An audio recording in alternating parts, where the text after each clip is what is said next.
नमस्कार, मैं वीरेंद्र सिंह आपके अपने YouTube चैनल अप्रू GS 24x7 पर आप लोग का पुनः स्वागत है। इस GS श्रृंखला में हम लोग पढ़ रहे हैं इतिहास।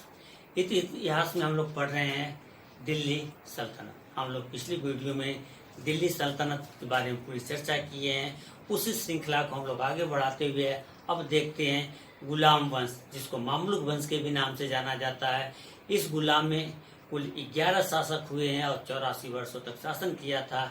इसमें से हम लोगों ने पिछले वीडियो में 2 शासकों का चर्चा कर चुके हैं। इसी श्रृंखला को हम बढ़ाते हुए आगे देखते हैं इल्तुतमिश।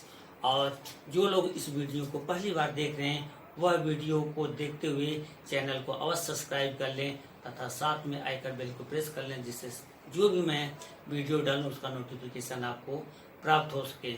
और वीडियो को अंत तक अवश्य देखें। तो आइए हम देखते हैं आपका इल्तुतमिश।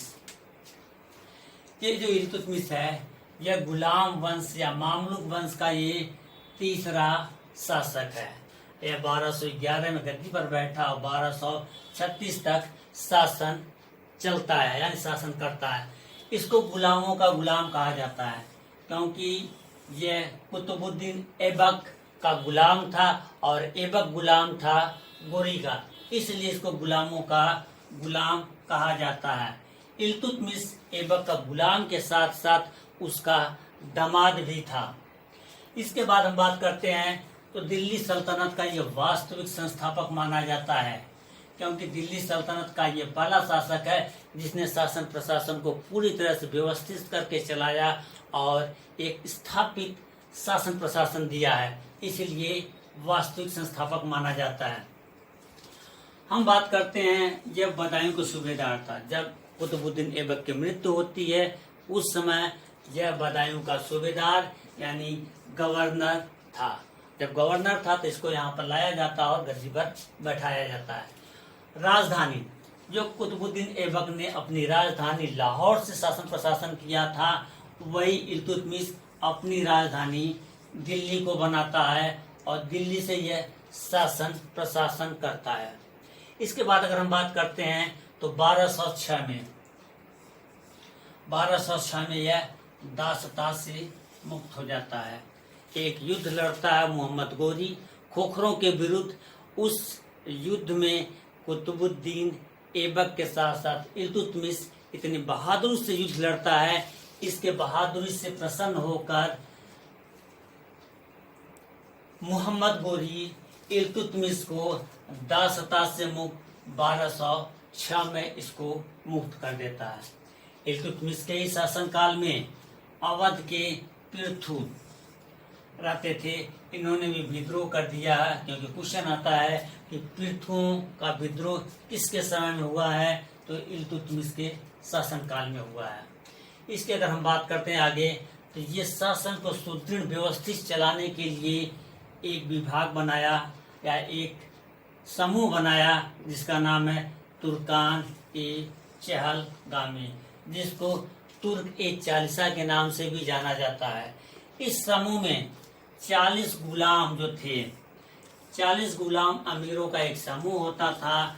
यह समूह शासन प्रशासन कैसे चलाया जाए इन्हीं के माध्यम से यह शासन प्रशासन चलाया करता था, इसीलिए इसका गठन करता है इल्तुतमिश। खूब पूछा जाता है कि तुर्कान-ए-चहलगामी या तुर्क-ए-चालिसा का गठन किसने किया है, इल्तुतमिश। इसी तुर्क-ए-चालिसा या तुर्क-ए-चहलगामी का तोड़ देता है लास्ट में जाके बलबन जब शासक बनता है तब इसको क्या है समाप्त कर देता है। इसके बाद अगर हम बात करते हैं तो 1221 ईस्वी में चंगेज खां का भारत पर आक्रमण होता है।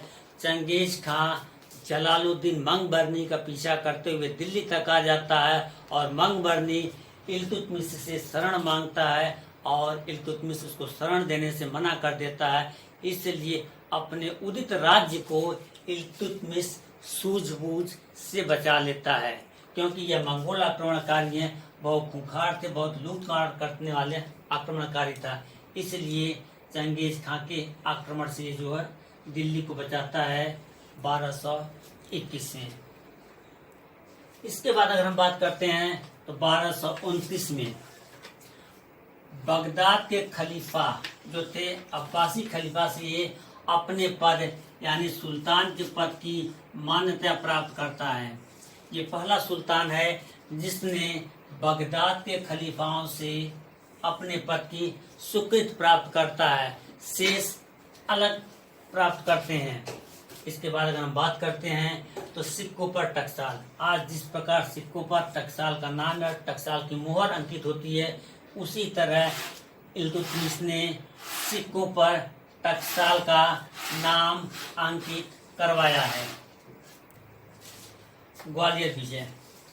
जब इल्तुतमिश ग्वालियर के विजय पर गया हुआ था तो अपना शासन प्रशासन अपने पुत्र रजिया को सौंप कर चाहता है, तो रजिया शासन प्रशासन इतनी व्यवस्थित रूप से चलाती है और जब लौट के आता है तो देखता प्रशासन बहुत अच्छी तरह से चल रहा है, इसलिए रजिया का नाम उसके सिक्कों पर अंकित कर देता है। इल्तुतमिश का महत्वपूर्ण कार्य है, सबसे पहले इसने शुद्ध अरबी में सिक्के जारी किया, इसने चांदी का टंका किया जारी और तांबे का जीतल जारी किया। सबसे इम्पोर्टेंट क्वेश्चन है कि क्वेश्चन पूछा जाता है कि चांदी का टंका किसने जारी किया, तांबे का जीतल किसने जारी किया, तो इल्तुतमिश ने जारी किया। इसके बाद अगर हम बात करते हैं तो इसने इक्ता प्रणाली की शुरुआत की। इक्ता प्रणाली में होता है भूमि का टुकड़ा होता है, वही सैनिक गैर सैनिकों में दिया जाता है, बाद में यही एक सूबे का रूप लेता है।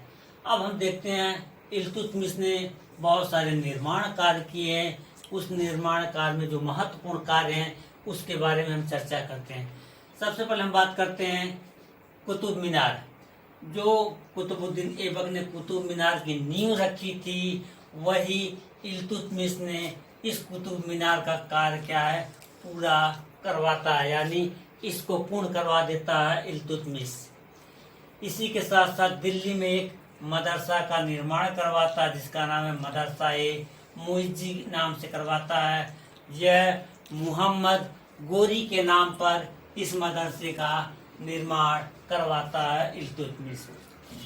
इसके बाद अगर हम चर्चा करते हैं तो वह आता है अपने पुत्र नासरुद्दीन के नाम पर सुल्तान गढ़ी का मकबरा निर्माण करवाता है, जो उसके ही जीवन काल में उसका पुत्र नासरुद्दीन की जब मृत्यु तो हो जाती है, उसी के कब्र के पास या कब्र पर ही यह सुल्तान गढ़ी का मकबरा का निर्माण करवाता है।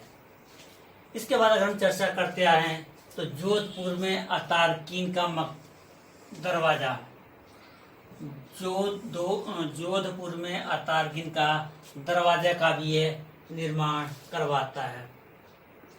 इसके आगे हम चर्चा करते हैं तो बदायूं में इसने एक जामा मस्जिद का निर्माण करवाया तथा नासरी मदरसा का भी निर्माण इसने बदायूं में करवाता है। इसके बाद अगर हम बात करते हैं तो यह इल्तुतमिश अपने जीवन काल में उत्तराधिकार के तहत अपने पुत्रों को त्याग कर अपने पुत्री यानी रजिया को यह उत्तराधिकारी नियुक्त कर देता है, लेकिन अमीरों की पसंद नहीं आता है।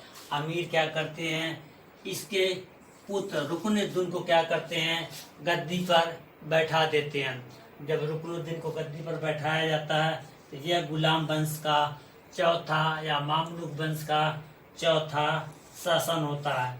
इसका शासन बहुत ज़्यादा नहीं होता है।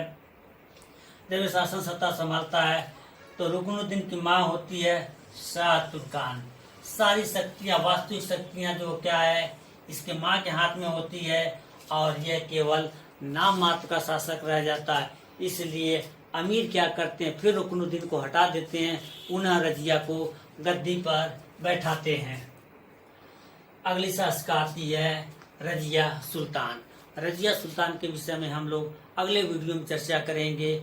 और यह वीडियो आप लोग को अगर पसंद आया है तो लाइक, शेयर और सब्सक्राइब अवश्य करें। और जो लोग वीडियो को पहली बार देख रहे हैं वह चैनल को अवश्य सब्सक्राइब कर लें। धन्यवाद सभी का।